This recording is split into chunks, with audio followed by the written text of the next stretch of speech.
I'd like to say a word about marriage. You know, when couples get married, it's always a beautiful experience, but very often they're so caught up in the moment they don't get a chance to really think about what's happening.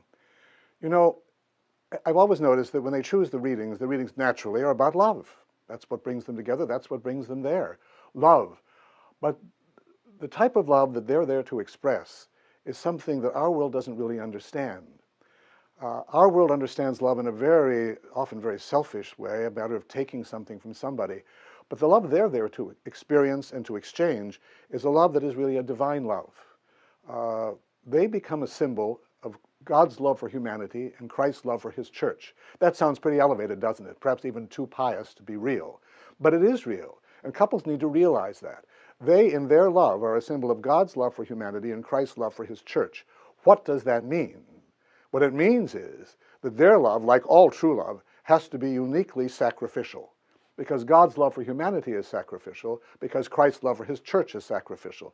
His love for us is made present particularly in an event. And if couples want to know what their marriage is all about and what the sacrificial nature of their marriage is supposed to be like, they don't have to pick up a book. They only have to look at a symbol, to look at the cross and to look at the crucifix. That is God's love for humanity. That is Christ's love for his church. And that is what they are supposed to be symbols of. And they make that real in their own lives through the sacrifices they make for one another. They are uniquely sacrificial because all love is sacrificial. Love without sacrifice isn't love at all. It may be affection, and that's all very fine, but it's not real love. And so marriage must then be a visible sign of what God has done. Not just a visible sign of our love for one another, but a visible sign of God's love for us and for all humanity, for you. That's quite a responsibility for a couple to take upon themselves, but that's the vocation. That's what they're called to do. And notice, called to do. They've chosen it, yes, but they were called to this from all eternity, really.